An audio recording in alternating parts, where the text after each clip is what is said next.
Local news that matters on Local 22 News. At this place in history, we're on the edge of Lake Dunmore in Salisbury with Executive Director of the Vermont Historical Society, Steve Perkins. Steve, what brings us to the spot today? So Amanda, we are in front of a very famous cave from fictional Vermont history. So, and I say fictional, this is romance. This is pure Vermont romance. So if we think about folks who wrote about the beginnings of Vermont and kind of creating these larger than life figures like Ethan Allen and the Green Mountain Boys in all of its fictional glory. One of them was D.B. Thompson. One of his books was called The Green Mountain Boys. But what's really awesome about this book is that the first, 16 to 18 pages of the book deals with Lake Dunmore.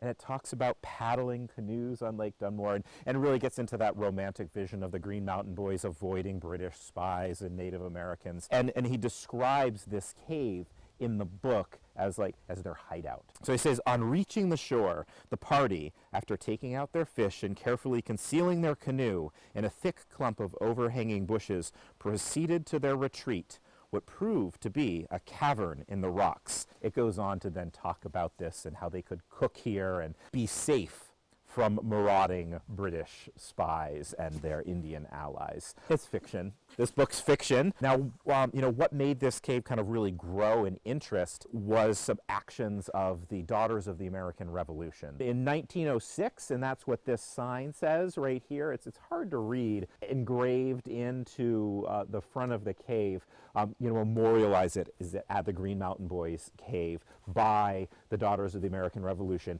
1906 is the date on that.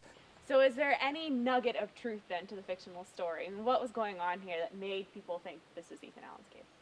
Yeah, well, a couple of things. Certainly this area was being settled, and as we know, the Green Mountain Boys was a vigilante group that grew up under the leadership of Ethan Allen, first to push New Yorkers off of the land. So there are competing land grants to what's now Vermont. So New York granted plots of land, as did New Hampshire. And they fought, somewhat of a vigilante or guerrilla action against the New Yorkers over time. And so that was going on in this area, which kind of brought Ethan Allen's fame, and you see that in the book here. And then, was this cave found? And perhaps, when the glass company was running, they needed a lot of lumber. And this area was pretty much denuded of trees as they cut it down for the charcoal and the potash they needed for glass production. And that very likely would have discovered this cave formation. And you can just imagine how people would think, oh, what happened here? And start to create stories around it.